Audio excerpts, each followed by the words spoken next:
சிவாய நம. அனைத்து அடியார் பெருமக்களுக்கும் வணக்கம். இந்த வாக்கு கடந்த 7/12/2025 அன்று தேரையர் பெருமானால் மதுரை சிவபுராண கூட்டு பிரார்த்தனையில் உரைக்கப்பட்டது. வாருங்கள், வாக்கிற்குள் செல்வோம். வணக்கம். சிவபுராணம் நம்ம எல்லாருக்குமே தெரிஞ்ச ஒரு பக்தி பாடல். ஆனா அதோட உண்மையான பொருள் என்னன்னு நாம சரியா புரிஞ்சுக்கிட்டோமா? ஒரு பிரபலமான வரியில ஒளிஞ்சிருக்கிற ஒரு பெரிய ரகசியத்தை பத்தி தான் நாம இன்னைக்கு பார்க்க போறோம். வாங்க, இதுக்குள்ள என்ன இருக்குன்னு பார்க்கலாம். முதல்ல சிவபுராணத்துல வர்ற ரொம்ப முக்கியமான, நிறைய பேருக்கு தெரிஞ்ச ஒரு வரியை எடுத்துக்குவோம். இந்த வரி சும்மா வார்த்தைகள் கிடையாதுங்க, இது ஒரு கட்டளை மாதிரி.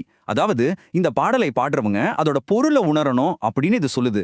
பல 100 வருஷமா இதோட அர்த்தம் அந்த பாட்டுல இருக்கிற வார்த்தைகளை அறிவை வச்சு புரிஞ்சிக்கிறத தான் நம்பப்பட்டுச்சு. ஆமா, பல வருஷங்களா இந்த வரியோட விளக்கம் ரொம்ப நேரடியா தான் இருந்துச்சு. இங்க பொருள் அப்படிங்கிறது அந்த பாட்டோட நேரடியான அர்த்தத்தை தான் குறிக்குதுன்னு நினைச்சாங்க. அதாவது பொருளை உணர்வது அப்படின்னா அந்த பாட்டுல வர்ற கதைகள், அதுல இருக்கிற தத்துவங்கள், இதையெல்லாம் நம்ம அறிவை பயன்படுத்தி புரிஞ்சுக்கிறது தான் ஒரு பொதுவான கருத்து இருந்துச்சு.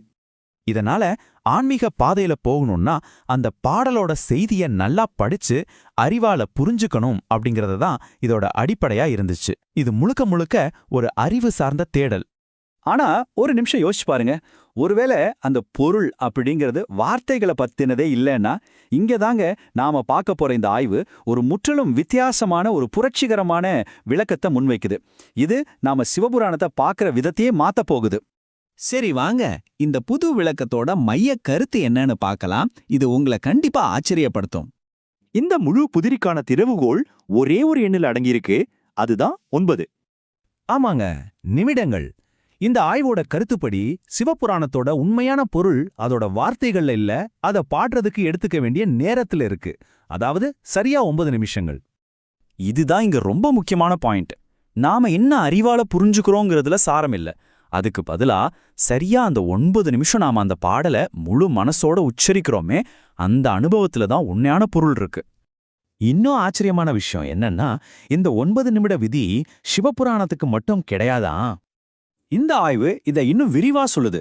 சைவ சமயத்தோட அத்தனை புனித நூல்களையும் உள்ளடக்கிய 12 திருமுறைகள் இருக்கு இல்லையா, அதுல இருக்கிற எல்லா பாடல்களையும் பாடுறதுக்கான ஒரு அடிப்படை விதியாவே இந்த 9 நிமிட நேரத்தை குறிப்பிடுறாங்க.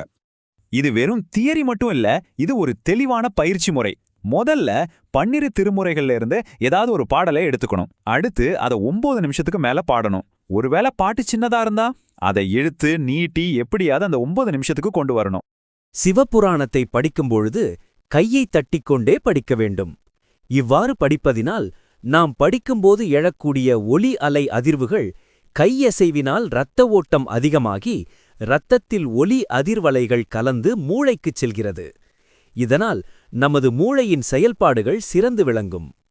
நவ கிரகங்களை வெல்வதற்கு மந்திரங்கள் கூறுவதாக இருந்தாலும் சரி, பதிகங்கள் படிப்பதாக இருந்தாலும் சரி, குறைந்தது 9 நிமிடங்களுக்கு குறையாமல் படித்தால் கிரகங்களை வெல்லும் ஆற்றல் கிடைக்கும் என்பது சித்தர்கள் வாக்கு. சிவாய நம. திருச்சிற்றம்பலம்.